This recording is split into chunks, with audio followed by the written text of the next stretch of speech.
Meniscus rehab, out of all the rehab, this is the one that I have not seen a consensus in literature. So Rob's going to tell us how to do meniscus rehab.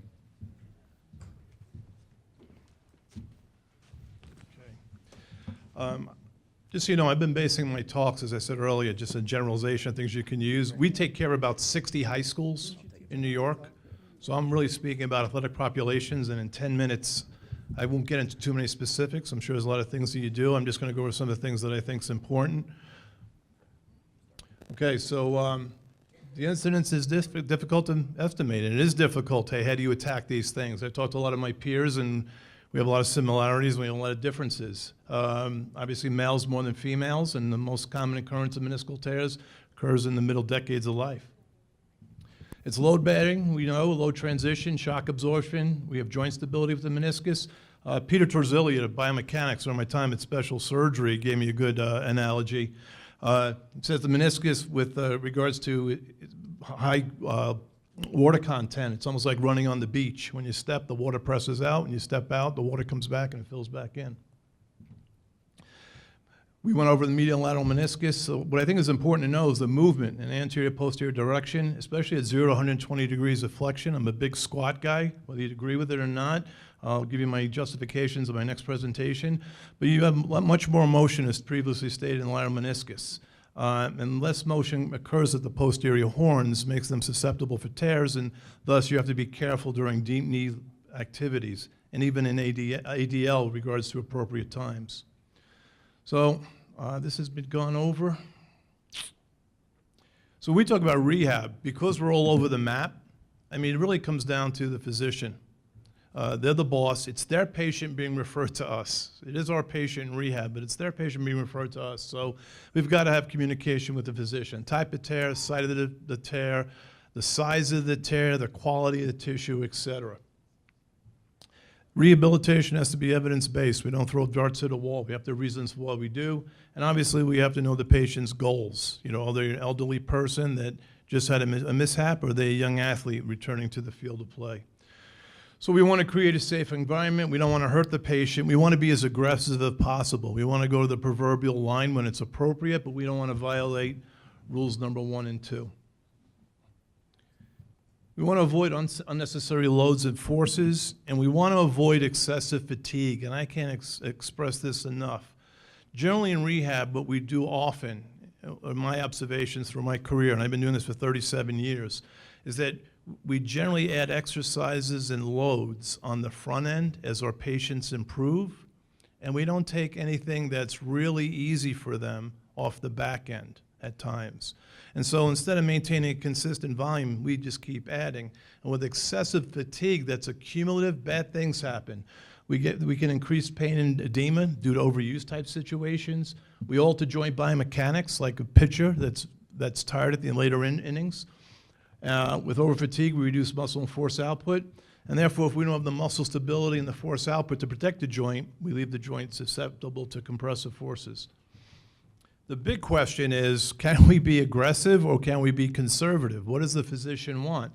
Are they non-weight bearing for 6 weeks? No knee flexion past 90 degrees for 6 weeks? Or are we accelerated? You know, is there early weight bearing? Is range of motion modification not an issue? We have a physician that refers to us with meniscal repairs that allows full range of motion day 1. Whether you agree with it or not, that's their orders. And we strengthen, obviously, with variable progressions. We know we can load early. Here's some studies. Early range of motion, meaning post-op weight bearing, demonstrate no detrimental effect. And longitudinal meniscal tears, gait forces found to be compressive, not gapping or distractive. So one thing that I think is very important that we don't really establish, especially with athletes, is active range of motion at the knee, whether it's a meniscal repair, ACL reconstruction, any type of lower extremity pathology, especially at the knee. If you look at the gait cycle, most of the cycle occurs with the foot off the ground, looking at a single leg. 40% in swing, 40% in stance, and they have 20%, which is known as a float phase, where neither foot is in contact with the ground surface area. And the proper position of the foot is to get at the gluteal fold of the buttocks during the initiation of the swing phase. We generally get our range of motion back passively, and that's important because we have to have the soft tissue compliance to assume an active motion position. But if we don't assume an active motion position, because running is a cycle, if you screw up the swing phase, they're going to have a poor stance phase. If the left leg's bad, the right leg's going to be bad. So we have to restore active knee range of motion. I think that's important, not only in meniscal repair, but any lower extremity surgery. Why? Because when the athlete runs, we cue them to step over the knee and cycle. If you have a big lever arm here, because they don't have range of motion, they can't step over the knee. They'll come down and actually break. And they'll lose about 1/100th of a second per stride. A good 40-yard dash is anywhere from 15 to 17 strides. 100th of a second times 15 strides is 0.15 seconds. They'll be 0.15 seconds slower in their 40 from a biomechanical disadvantage. Nothing to do with strength or their healing or the absence of pain. So here's a gentleman. He's an ACL reconstruction. He's not a meniscal repair. And you can see the sleeve on his left knee. He's 13 weeks post-op. We get people running 13 weeks post-op. He's a Canadian football player. I was up in Canada doing some work some years ago. He's 6'1", 185. He's a defensive back.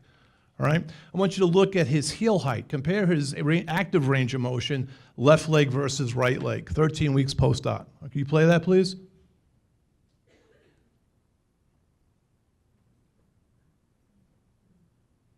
His recovery is terrible.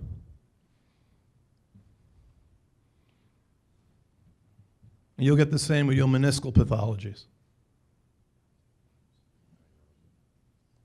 Here he is from the rear. Can you play this one, please?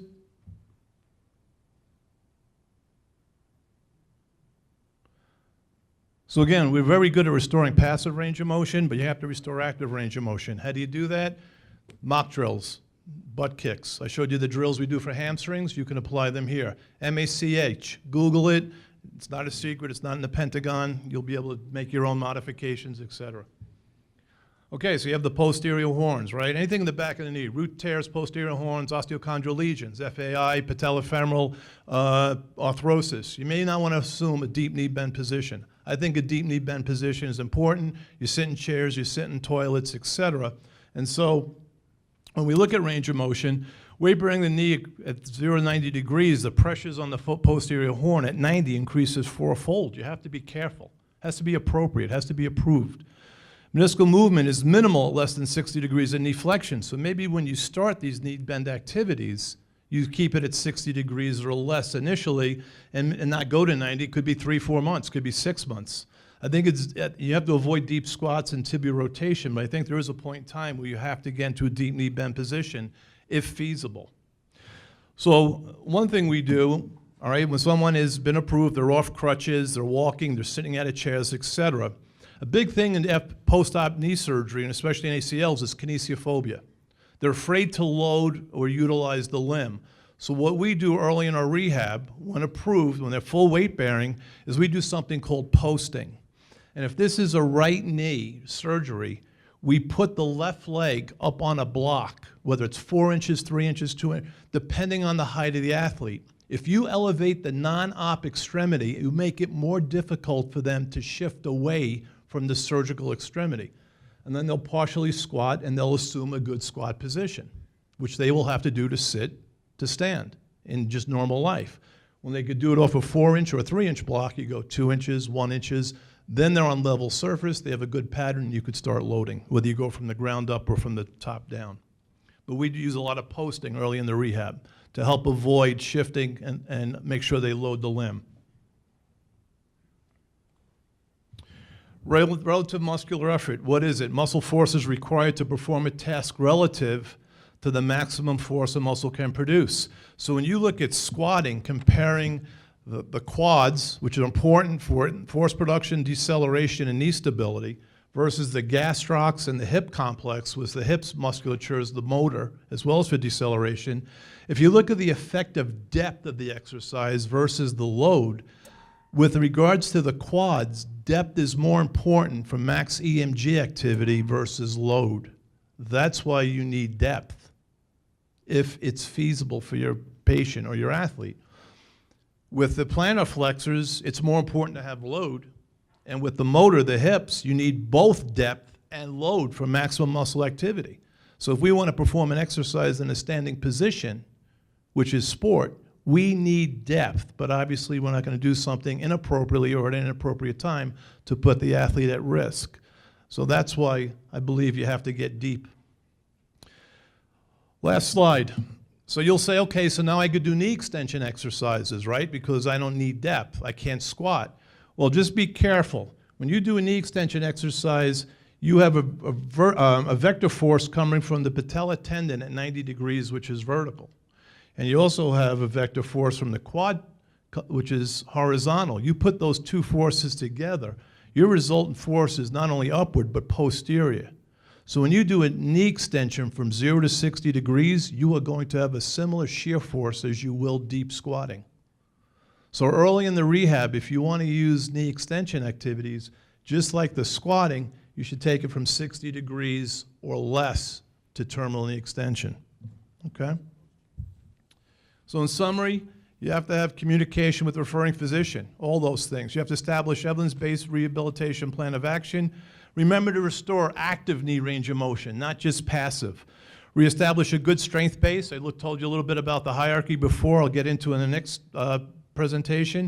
And you have to reestablish appropriate squat pattern at the appropriate time, because our patients are going to do that, whether it's sit to stand, whether it's actually training for sport, or actually assuming positions in sport. I've never seen a petition to eliminate the catcher's position or goalie's position in sport. They need to assume deep knee bend positions. All right? Thank you.